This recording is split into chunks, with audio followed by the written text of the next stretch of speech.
Welcome to another round of coffee and donuts. I'm Frank, the training director, and this is where I answer your questions about becoming a police officer.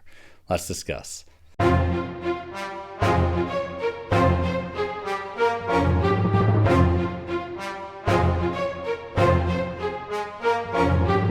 Before we get started, if you want your questions answered, we answer every question we can get to on our social platforms and even in our new blog, which you'll find all those links in the description, as well as any contact forms that you send over through the website. So if you have a question, go ahead, submit them.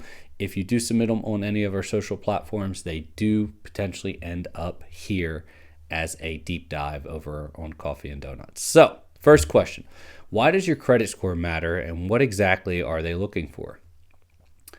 I've kind of deep dived into this before, and forgive me, I'm getting over a cold here, but I've kind of deep dived into this before where I explained the credit score is just a synopsis, right? It's just a quick summary of your credit history, your financial history, so to say. And we care more about, or law enforcement departments care more about your financial history to make sure that you're financially responsible or fiscally responsible is how it's defined in your background. So it's a part of your background. So if I see an individual that is 22 years old with a 650 credit score, that's not bad, right? That's okay. If I see someone who is 35 or plus years old with a 650 credit score, okay, that tells me there's something I might need to look into, right? Tells me that there might be some type of financial issue in your background, right? Whether that's something that you owe someone money, you've been late on payments, and the reason why is because departments in themselves don't necessarily grant you the security clearance. It's a bit convoluted, but pretty much what it is they're submitting a security clearance for you. Typically for local and state law enforcement, it will fall under a public trust clearance, which is exactly what it sounds like. It's giving you authority and public trust to look at certain protected information that the everyday public can't just see.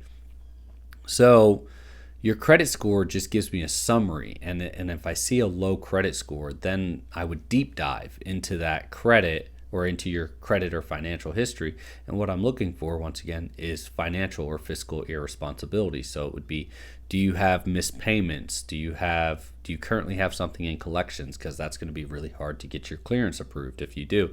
If you're not mitigating, if it's in collections, that's fine. As long as you're mitigating it, you're making payments, you're disputing it, whatever. But it has to be some type of official aspect to it. Excuse me. So if you're going that way, then you're doing all right. But if you're not, then that just will show what they determine as financial irresponsibility. The other aspect is, do you owe the government money, such as the IRS? Are you behind on child support payments? All this stuff.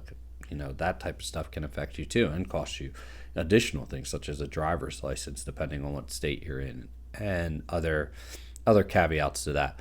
But if you owe the IRS or the state government money, for taxes, your clearance is going to be shot unless you're making some type of mitigation to it. You're on a payment plan, then it's fine.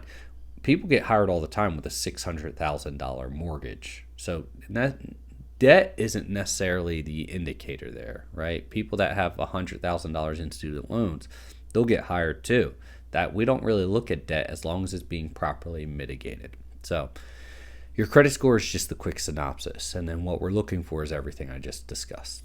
All right, next one. I'm currently with my job for 3 years, but the thing is I got written up for a silly prank. Okay. Which got a disciplinary action and ineligible for promotion for 6 months. This was last year of 2024. I learned my lesson, didn't do pranks again, worked hard, got promoted to a manager. The thing is I'm currently in the police interview process and getting a background investigator. What will they think? So this will come up because in your PHS or your background packet, they're going to ask, have you ever been reprimanded at work? And you'll have to disclose this. Now, I think you've done what you need to do to mitigate this, right? It was in the past. The question is, it's going to be, what was the prank, right? Was someone injured? Could someone have been injured? Those are usually the type of work shenanigans that we kind of frown upon a lot. Now, as I said, I think you've already done everything you need to. You've been with this company for 3 years. Yes, if this was a very, very minor disciplinary action and write up, I think you'll be okay. But if this was something, ridiculous and irresponsible or even negligent, then they're still going to kind of look into it, and you don't have that much time and distance from it. But the fact that you were promoted to a manager shows correction. So I think you should be all right. I'd need to know a little bit more detail. I would say, hey, sign up for a coaching call with one of the instructors and go over it specifically with them. But for this one particularly, yeah, I think you'd be all right. Need more details, but I think you've already done what you need to do. Now, that goes to say for anyone else at work, kind of going back into the background here. If you get written up at work, I've seen departments, and I've seen a lot of departments say this to candidates, saying, hey, unfortunately, you just have too recent of write-ups or too recent of disciplinary actions at work, and I've seen it remove candidates. Now, is that always the case? No, it's not, but it is the fact that it can become a hurdle, and then what hurdles do in this race to the finish line, right? You're racing against yourself, but you still got to get across the finish line before all the billets fill up. So the more hurdles you put in your way, the slower that makes your process, and then you might get to the point and stage in the background process where they just say, we have more qualified candidates, we're just going to move forward with them right now. And it's not that they're better candidates than you, they just might have less hurdles. So if you can prevent this, prevent it. If you're working, and I hear this a lot, if you're working at a place that doesn't appreciate you or you don't really appreciate them, still knuckle down, do the job you're paid to do, meet the obligatory requirements, there we go, got it out, of that position, right? I'm not saying you have to go above and beyond and kill yourself for a company you don't appreciate, but especially while you're pursuing law enforcement, but you need to make sure you're at least meeting the standards so you don't get written up. So that would be my big thing with this one.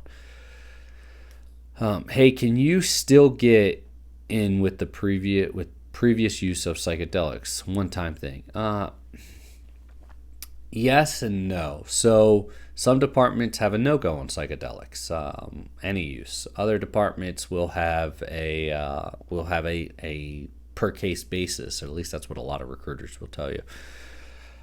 They will also have a limitation on it, but they won't tell you what it is. So the big thing is time and distance, and I'm not even discussing psychedelics right now. I'm discussing any substance, right? Depending on where you are. Any substance use, for any prior substance use, time and distance is your best friend for getting hired.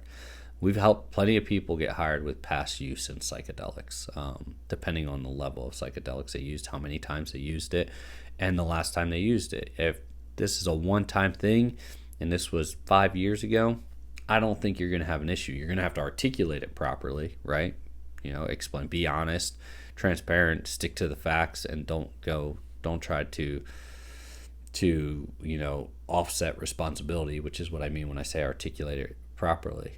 But the caveat for this one is it usually comes down to the amount of times used, the last time used, and the substance used. So what was the substance? How many times did you use it? When did you last use it? And those are the determining factors for specific substances, specifically more harder substances that we classify, such as psychedelics. There's a lot more that deep dives into it, and every department can look at it a little bit differently, and then there might be post standards across the state, right? So the state would set the officer selection standards for becoming a police officer. I don't think a one-time use, as long as you have enough time and distance from it, would be a factor. But if it's recent, it definitely could be. So, and that's for any substance whatsoever. So I hope this helps, right? We go through all our questions over on social media, as I said before, so keep a lookout for any answers. We respond to all of them, as well as they could be selected for coffee and donuts. So You can also message us over on our blog, and you can also send us a contact card if you have any questions. Stay safe, and I'll see you next time.